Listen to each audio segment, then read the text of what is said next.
Yes guys, ito napakalupit. Meron na naman tayong ginagawa, kakaiba.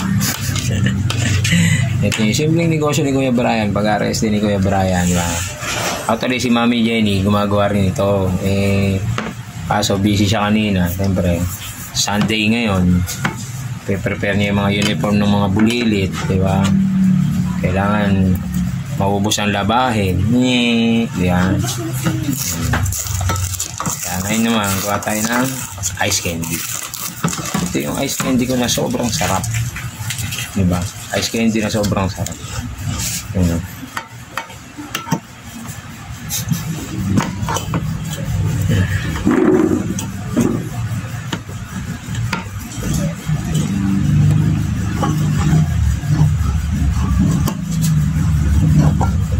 Guys, ayan namin yung mixture natin. Gagawin natin ngayon ay ubi keso.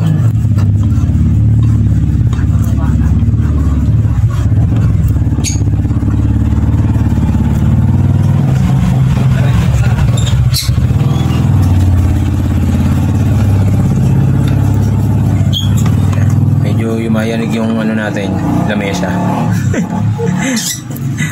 Ayan. Kaya medyo lumilindol yung lamesa natin. Sarap oh.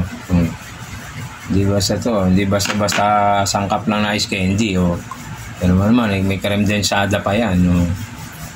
Ito yung ice candy namin na sobrang sarap. Actually ice candy siya pero parang yung mixture niya parang pang ice cream. Ayun, ano ngayon, gagawin natin ay ubi keso. Charan! O, yun, dami kong keso.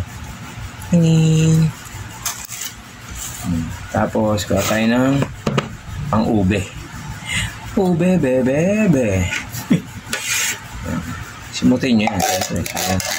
Sayang naman. Hindi natin sisimutin.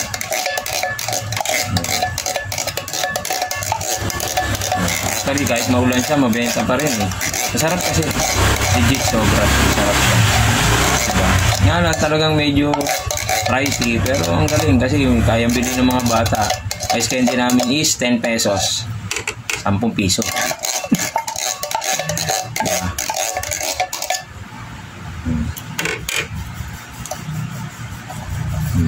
Yan o, diba? Pag ganyan may mga tira-tira pa, lagyan nyo konting tubig, konti lang naman,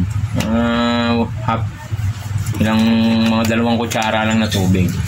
Kasi yung sangkap ni Kuya Brian sa ice candy, wala siya talagang tubig.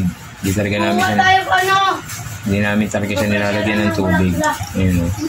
Kaya pag tumigas siya, yung lasa ng ice cream talaga. Diba? Tatalunin na ibang ice cream ito. Sa halagang 10 piso. Kakaroon ka ng ice cream. Ayun nga sa inyo. Tuwala lang, di ba? Oh. Mga may eskwelahan dyan, baka gusto nyo umorder ng ice candy. Actually, binibigay ni Kuya Brian talaga to ng, kasi nga 10 piso siya. Ngayon, kung sa 12, pwede na ako sa 100 pesos. Meron kang tubo na 2 piraso. Magiging 120 siya pag binenta mo siya ng 10 piso. Di ba? Wala ka naman gagawin yun. Lalagay mo lang sa rep nyo. Kaya nga na kailangan may rep. Hindi pwede mo lang refrigerator. Kasi hindi siya titigas.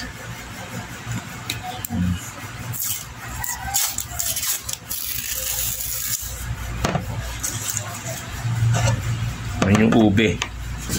Natin yung ube.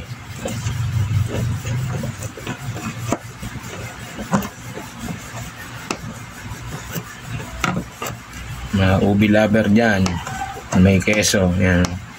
Walang kayo rito sa tindahan ni Ate Jenny. Hindi nyo matatagpuan ng ice candy na sobrang sarap. Kay Kuya Brian lang yan.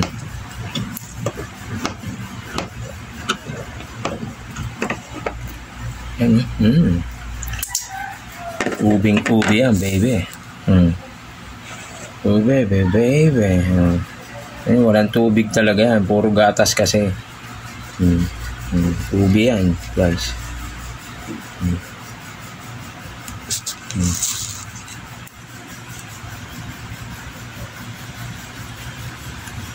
Ating ubi syrup.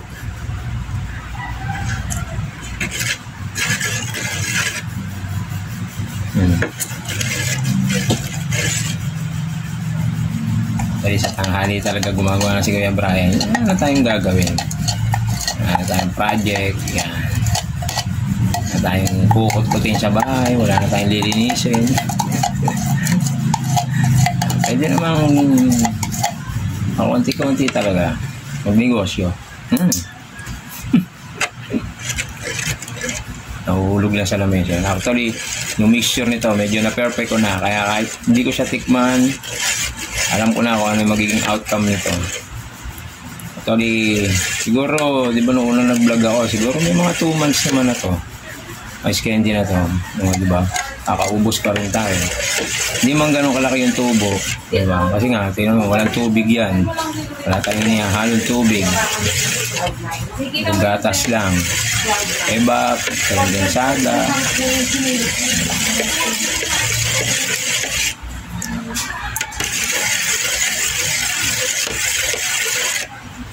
Ay, mga gusto magnegosyo dyan, magnegosyo na kayo. PM lang kayo kay Kuya Brian. Paano ba yung timpla? Sarap, di ba? Kahit nakuha lang tayo ng kutsara. Sisimutin natin.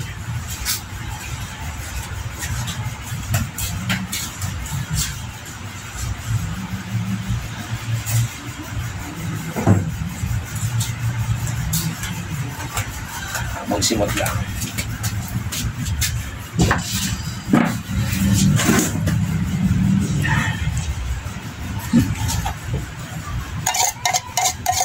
Sayang naman kasi, diba? Kaya sa matapon nyo nung samutin nyo. Hindi nga sa inyo. Pwede siyang lagyan ng konting tubig. Konting-konti lang. Hanggang sa makuha lang yung pinaka-ano. Ubi flavor yan.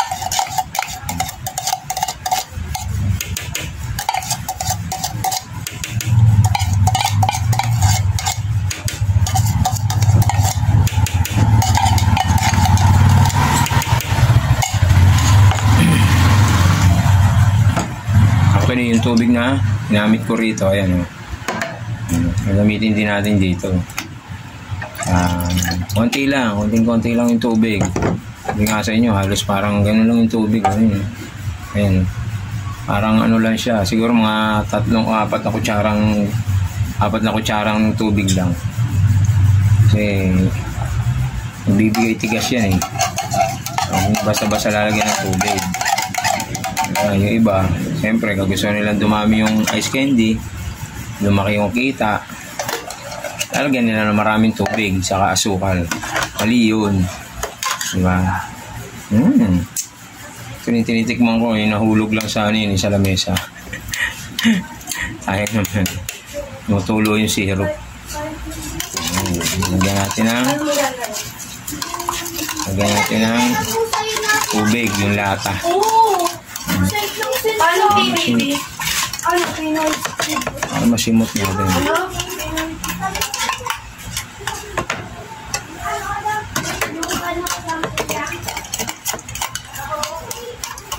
Ayun mo kasi, lalo na itong ubi flavor na sarap.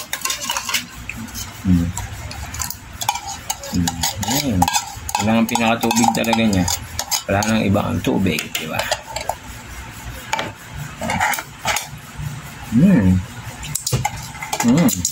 Ugas tayo ng kamay bago tayo magbalot.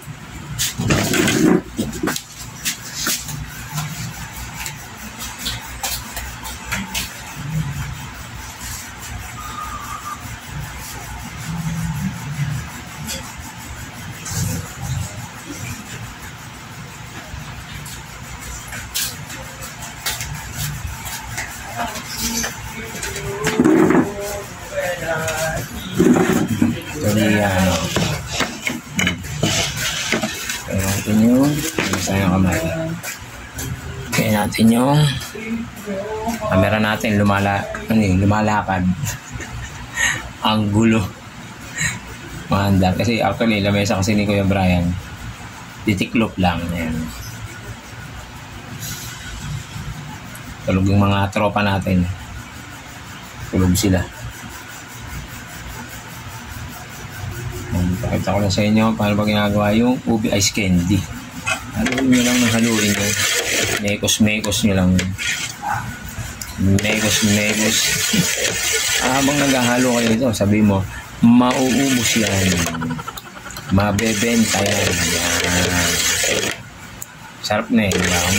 Ako pag gumawa kasi naman ako nito, nung unang gawa ko talaga, unang gawa. Pag gumawa ako ng ngayon, isang araw lang, 2 araw, ubos na. Medyo matagal kasi lalo na pag umulan. Maabot ng 4 na araw, 3 araw. Pwede na. Sorry, sa mixture ko nito. Maganda-ganda naman yung tubo ni Kuya Brian. Diba? Sabi ko nga sa inyo, yung pag may negosyo nyo, diba? Yung maliit yung tubo. At least may tubo. Diba? Kahit medyo maliit, diba? Kasi nasarapan naman sila. Dadamihan nga natin yung tubig, no? Diba? Dadamihan nyo yung tubig. Tapos lalagyan nyo na maraming asukal. Actually, wala naman ako nilagay ng asukal talaga. Ngayon yung keso. May keso yan. Ubi keso. Flavor naman yan. Kahit di ko siya tikman, all goods yan. Kabisado na ni Kuya Brian ang lasa niya.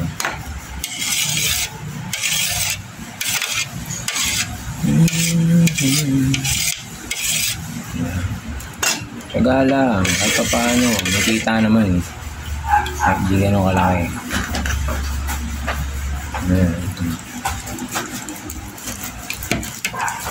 Talagang 10 pesos, ayan, ganyan yung ice candy natin. Actually, sandangkal, medyo hanggang dito ko pag dinangkal mo siya.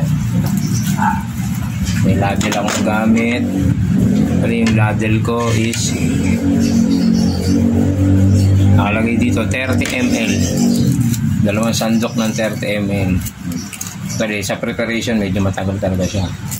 Ice candy, bubuhol pa. Ayan, charan. Ayan. Nandun yung keso niya, nandun na sa loob. Kapag kagat mo nun, sarap. Kahit anong brand naman ng keso, walang problema yun. O nga, kesong ano lang eh, kahit anong tatak lang eh. Hindi na natin sabihin yung tatak. Pero siyempre, pili naman kayo ng masarap. Diba? Ako, pinipili ko talaga yung masarap. Kasi, yung mga bata, tingnan nyo naman, talagang 10 piso, bumibili sila. Actually, may kalaban ako sa labas eh. 5 piso lang yung ice candy nila. Diba? Pero bakit nabibili yung kay Kuya Brian? Kasi masarap. Diba? Yung lasa ang hinahabol nila. Kung bibili ka nga na halaga 5 piso, matigas, matabang, diba? Sobrang tamis. Ito medyo sakto lang talaga, nalalabas sa para siyang ice cream. Pag kinagat mo siya, hindi siya ganun katigas.